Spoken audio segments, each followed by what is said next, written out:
Salut YouTube, on se retrouve aujourd'hui pour une nouvelle vidéo qui va être un vidéo combo en fait.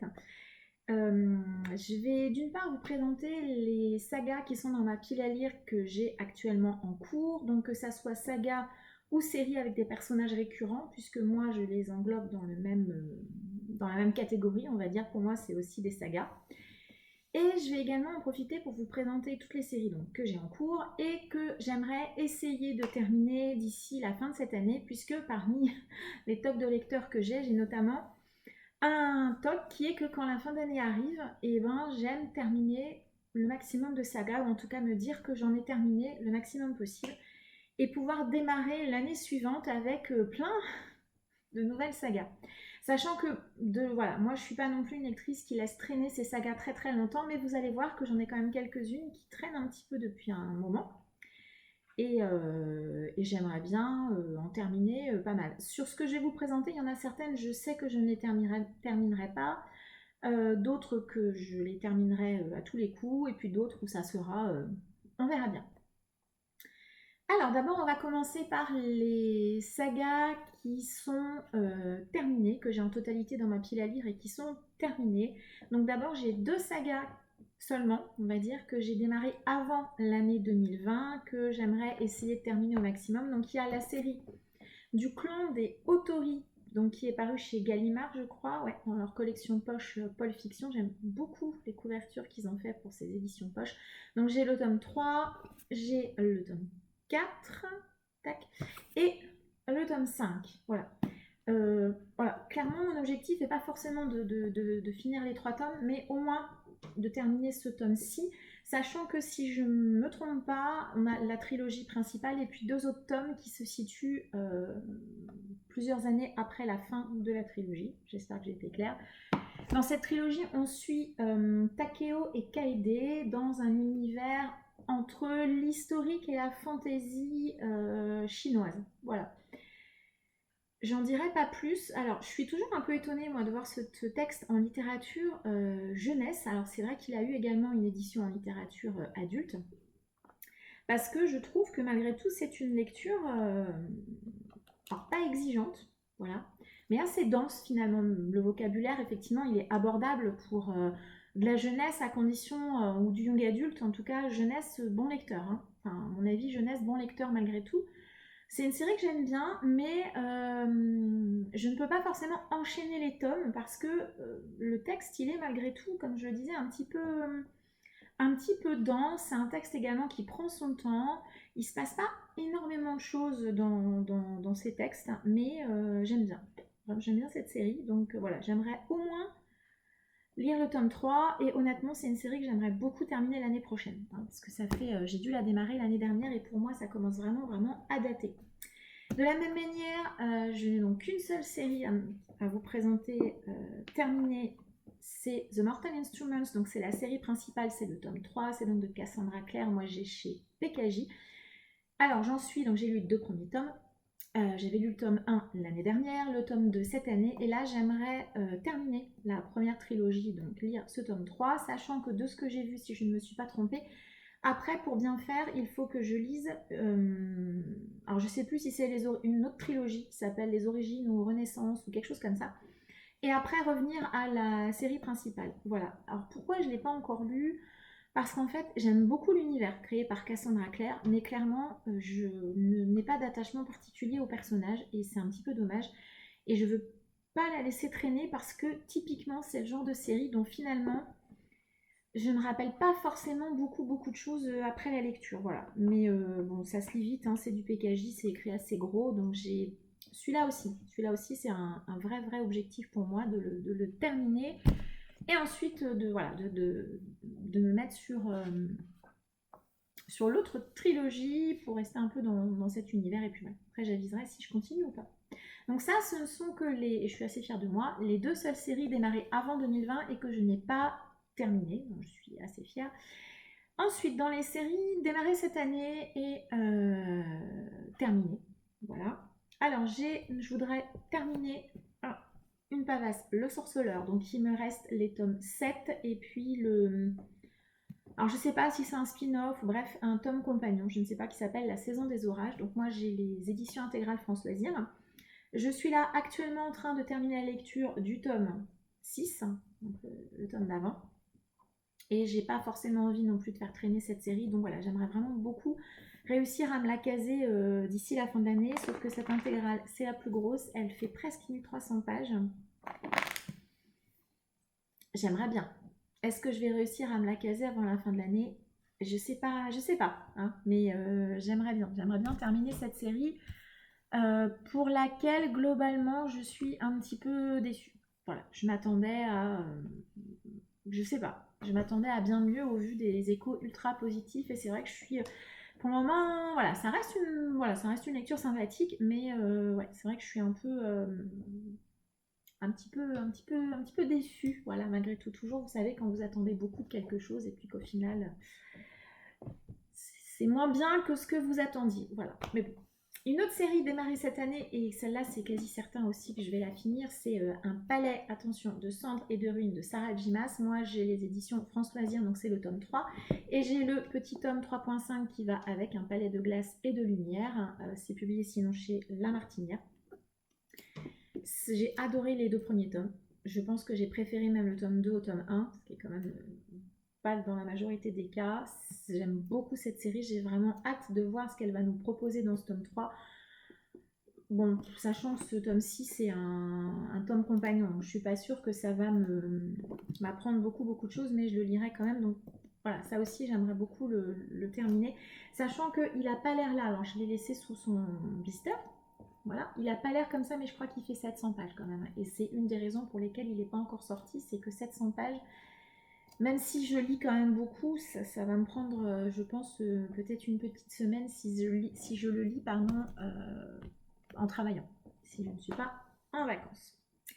Une autre série démarrée cette année, alors là je ne pense pas la terminer et c'est pas du tout dans mes objectifs, donc je veux poursuivre Dune avec ce tome 2 que j'ai chez Pocket, le Messie de Dune. Voilà, peut-être le lire. Alors celle-là, voilà, typiquement, je sais pas. Si j'ai l'occasion, je la lirai, mais c'est pas dans mes objectifs, voilà, absolument avancer cette série avant la fin de cette année. Je la lirai, mais voilà, peut-être pas tout de suite. Voilà. Ensuite, j'ai une autre série Young Adult que j'aimerais terminer, c'est Caleb. Donc il me reste ce tome 2 et ce tome 3. Donc c'est de Mira El Joundir et c'est chez Robert Laffont collection R. Sachant que le tome 2, il n'est pas très gros. Je pensais qu'il était gros. 311 pages. Ça va se lire super vite. Pareil, un peu comme le sorceleur, même si on n'est pas du tout dans la même catégorie de genre de livre. Hein. On est sur du young adulte plutôt fantastique où on va rencontrer Caleb, un jeune homme qui est un empathe et donc du coup ressent les émotions des autres et n'arrive pas du tout à les gérer et se laisse, en tout cas tout au long du tome 1, envahir davantage par les émotions négatives. Donc on nous l'a vendu comme un méchant. Je suis pas forcément de cet avis-là, mais bon, le tome 1 avait été une lecture pareille, lecture sympathique, donc voilà, je vais essayer de lire le tome 2 et le tome 3. Voilà, typiquement, c'est le genre de série que j'ai pas forcément très envie de laisser traîner très longtemps. Voilà, parce que c'est resté une lecture sympa, mais bon, pour moi, pas inoubliable.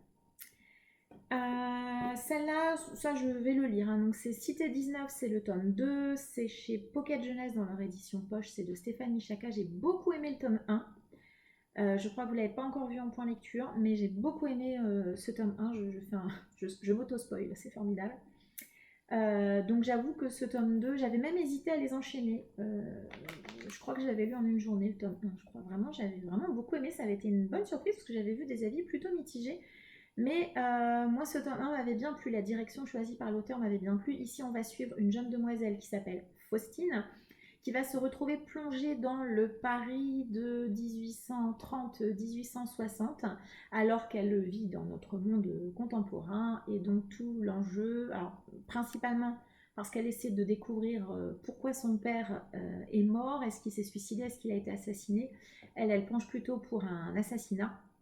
Et donc elle veut savoir, elle se retrouve plongée dans ce vieux Paris. Et voilà, elle se retrouve mêlée à un tas de choses.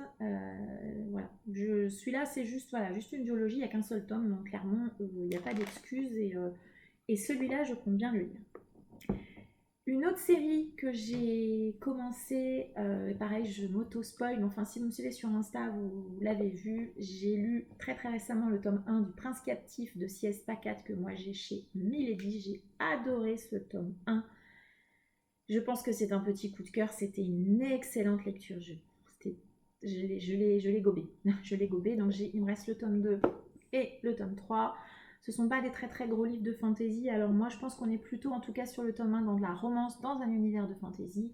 C'était très très bien, j'ai adoré et je compte bien lire, voilà, ça c'est pareil, c'est un objectif très très fort de ma part de lire ces 2 tomes avant la fin de l'année. Est-ce que je les enchaînerai ou pas? Je ne sais pas. Mais j'aimerais bien. Voilà, j'aimerais bien. Il y a également 2 tomes de série que je n'ai pas mis parce que je n'ai pas encore lu.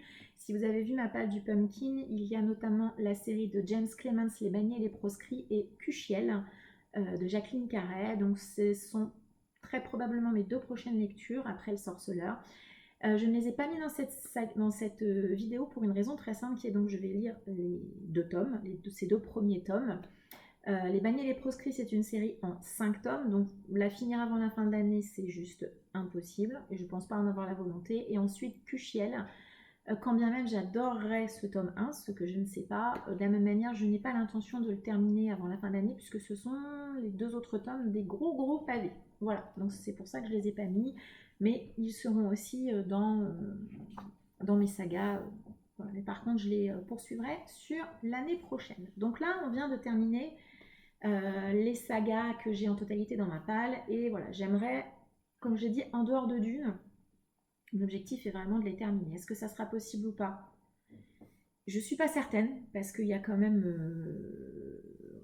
ça fait quand même pas mal de lectures là. J'ai pas compté combien de tomes il y avait, mais je dirais 10-15.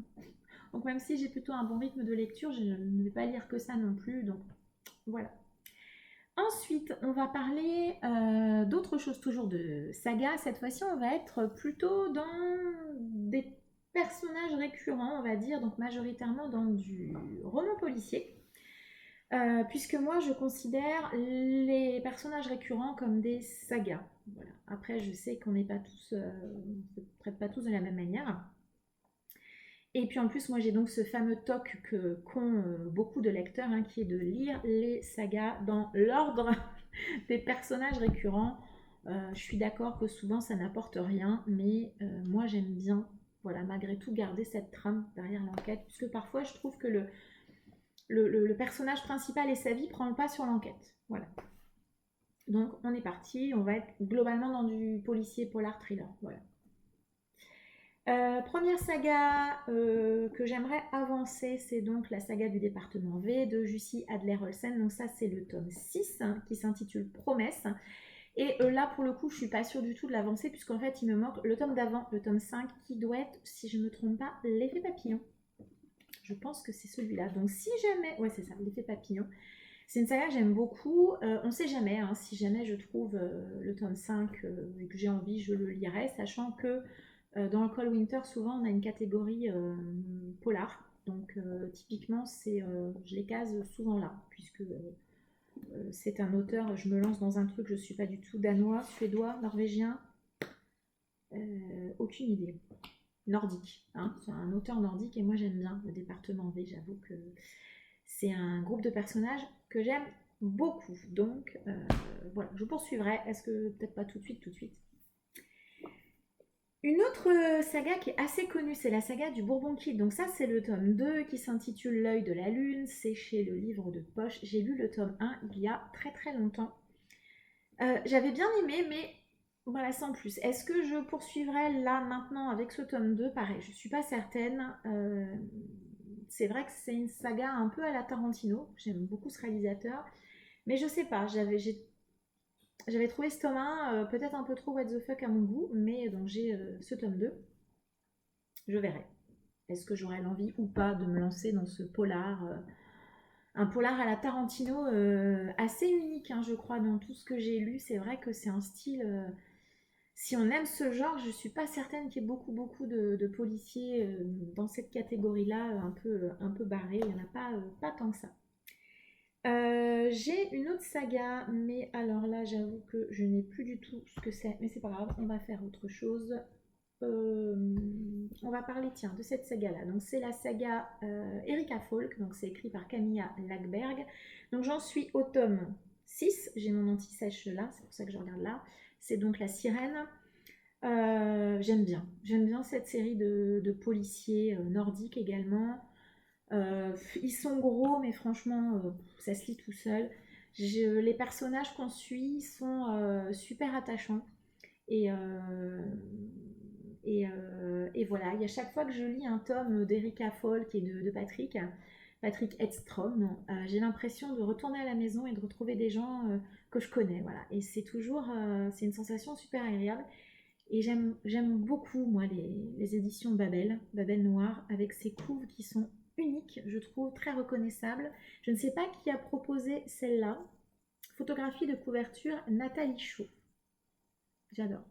Voilà, j'aime beaucoup cette couverture. Donc là, du policier nordique, voilà, avec des personnages récurrents, voilà, des enquêtes. J'avoue que je ne lis pas, comme je suis cette saga au fur et à mesure, je ne lis pas les quatrièmes. Voilà, je sais que c'est toujours Jabaka, Falbaka.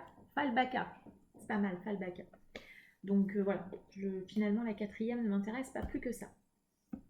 Une autre saga qui est la saga de Martin Servaz, proposée par Bernard Millier, c'est le tome 2, Le Cercle, que j'ai chez Pocket. J'avais bien aimé le tome 1, dont j'ai oublié le nom là maintenant tout de suite. Je l'ai lu il y a un petit moment, donc c'est vrai que ça serait bien à l'occasion, glacé. Et c'est écrit là, elle est trop forte. J'avais bien aimé ce tome 1, donc on suit un flic, hein, voilà, dans le sud-ouest, on est dans le sud-ouest, hein, peut-être, donc on est en France. Voilà, j'aime bien, voilà, je suis d'accord, c'est pas, je pense pas du policier ou du thriller qui révolutionne le genre, mais ça reste agréable et sympathique et ça se lit bien. En tout cas, moi, Glacé, j'avais passé un bon moment, l'enquête, j'avais trouvé intéressante et puis voilà. Je n'ai pas vu l'adaptation télé de Glacé. J'ai dû voir un petit bout du premier épisode puisque mon mari l'avait regardé. J'avais trouvé ça un peu lent, voilà, malgré tout. Une autre saga avec un personnage récurrent que j'adore, c'est la saga de Preston and Child de l'inspecteur Pendergast. Donc là, ça c'est le tome 8.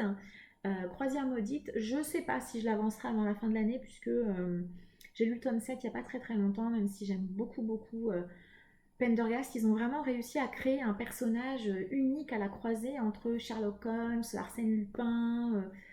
Ouais, je l'adore ce Pendergast. Donc à chaque fois, pareil, je replonge dans ses enquêtes avec beaucoup de plaisir et j'aime vraiment beaucoup ce personnage. Ensuite, encore un personnage récurrent. Donc là, on va être avec Mort de Johanna Gustafsson, c'est chez Milady Thriller. Ce tome-ci est dans ma palle du Black November. À nouveau, je m'auto-spoil. J'espère, je pense que celui-là sera lu, donc ça me permettra d'avancer la saga de Emily Roy et Alexis Castells. J'avais bien aimé Bloc 46, voilà, donc voilà, je pense que pareil, ça va se lire bien et vite. Il ne fait que 360 pages, donc voilà. Je pense que ça va le faire. Et celui-là sera lu. Je suis quasi certaine que celui-là sera lu. Un autre tome qui est aussi dans ma palle du Black November, c'est Complot de Nicolas Beuglet chez Pocket. J'avais bien aimé le cri, sauf la fin. Donc j'espère que Complot me réconciliera. J'étais pas fâchée avec l'auteur parce que j'avais bien aimé malgré tout le cri, hein, ce qu'il avait proposé était intéressant. J'ai entendu que celui-ci était bien meilleur, donc je vous raconte pas que celui-là il a top pression. Mais j'espère bien le caser. Et alors je me dis que si je le lis pas pendant le Black November, vu la coupe, il y a peut-être moyen de le caser pour le Cold Winter. Allez savoir. Ou peut-être que juste je le lirai parce que j'aurai envie de le lire. Hein. On ne sait pas. Un autre auteur nordique que je lis depuis plusieurs années maintenant, c'est Henning Mankell avec le commissaire Wallander. Ici, c'est La cinquième femme. Alors celui-là, de toute façon, il y a peu de chances que je lise parce que c'est le tome 6. Si oui, c'est ça, le tome 6. Et il me manque le tome d'avant, le tome 5. Donc par contre, là, j'ai plus le nom en tête. J'aime bien cette série, alors sachant qu'elle est... J'aurais pu la mettre dans les terminés, effectivement, puisque l'auteur est décédé, de toute façon. Je trouve toujours cette lecture, je trouve ce commissaire qui nous est proposé, je le trouve un peu déprimant, en fait, voilà. J'aime bien l'ambiance, voilà, auteur nordique, donc c'est assez lent, voilà, mais ouais, il me manque, je trouve malgré tout qu'il est parfois un petit peu déprimant ce commissaire, même si je prends toujours beaucoup de plaisir à lire ses enquêtes et à continuer à le suivre. Donc je vous le présente, mais il y a du coup voilà, sauf c'est un peu comme le département V, sauf si je tombe sur le tome précédent et que j'ai envie, vraiment irrépressible hein, de le lire, mais du coup je ne le... Il y a peu de chances qu'il soit lu en tout cas avant la fin d'année. Encore un autre titre qui est dans ma palle du Black November, décidément, mais ma palle du Black November, elle est très très grosse, donc je sais pas vraiment un spoil, hein, c'est Gattaca de Franck Tillier, donc là c'est le tome 6, le tome 6 de la saga Charcot Annabelle. Est-ce que c'est nécessaire de présenter Franck Tillier? Est-ce que c'est nécessaire de présenter Charcot et Annabelle? Je ne comprends pas encore pourquoi je n'ai pas lu ce tome, puisque je me rappelle encore très bien de la fin. Je crois que c'est Syndrome E, celui juste avant. Est-ce que c'est écrit? Ouais, c'est Syndrome E juste avant. Je me rappelle très bien de la fin et même là que je regarde ce livre, je me dis mais comment j'ai pu ne pas le lire? Donc j'espère avoir le temps de le caser le mois prochain parce que et je n'ai pas lu de Charcot et Annabelle cette année, donc c'est un grand tort, donc ça serait bien de réparer ça et d'en lire un. Une autre autrice que j'ai lue déjà quasiment à chaque Call Winter, c'est Vivek Casten avec Les Secrets de l'île chez Le Livre de Poche. C'est le tome combien celui-ci? C'est le tome combien? C'est le tome 4. Un peu comme Camille Lackberg, j'aime beaucoup suivre. Alors ici, on suit Thomas Andreasson et on suit Nora Linde. Voilà. C'est les deux personnages qu'on suit quasiment à chaque fois. J'aime beaucoup le personnage de Nora et j'ai hâte de voir ce qu'elle va nous proposer, l'autrice autour de Nora dans ce tome. J'espère voilà, le caser pour le Call Winter. Là, pour le coup, la couve, elle est parfaite. Parfaite pour cet hiver. Donc, comme je disais, un peu comme Camille Lackberg, je prends toujours beaucoup de plaisir à retrouver ce duo de personnages. Toujours pareil, un peu comme si je rentrais à la maison et je retrouvais ou des amis de longue date. Enfin, voilà. Et je suis toujours bien dans cette lecture, même si on est d'accord.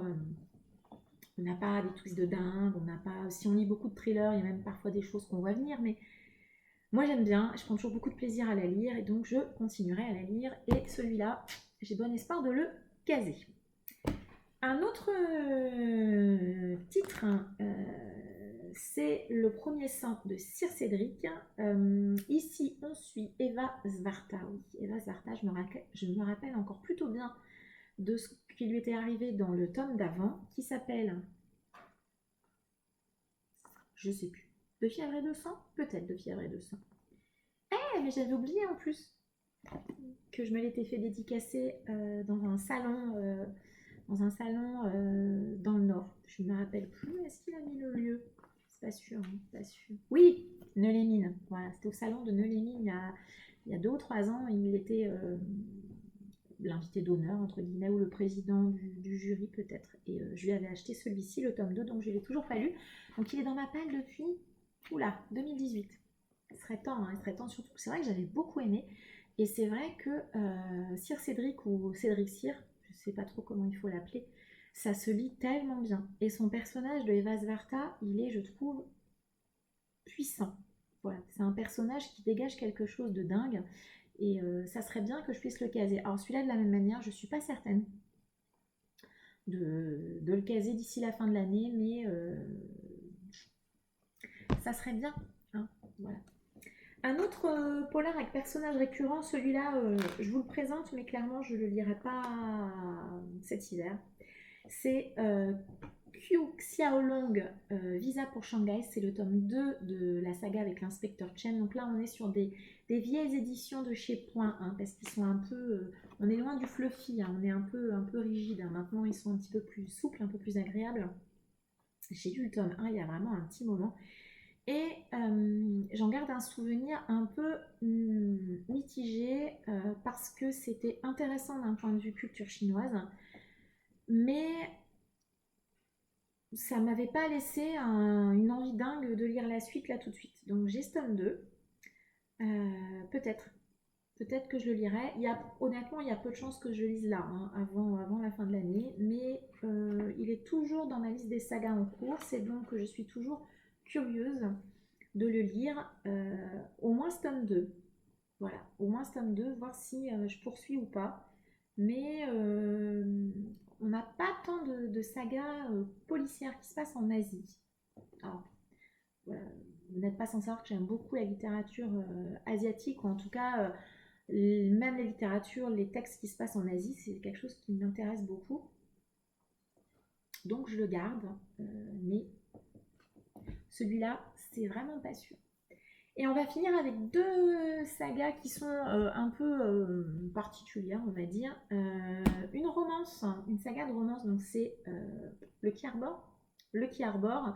J'ai lu le tome 3 il n'y a pas longtemps, donc j'ai les tomes 4 et 5 voilà, dans ma pile à lire. Donc c'est passionnément et infiniment. Ce sont des petites romances sympathiques que je n'ai pas forcément l'intention de me précipiter là maintenant tout de suite pour les lire.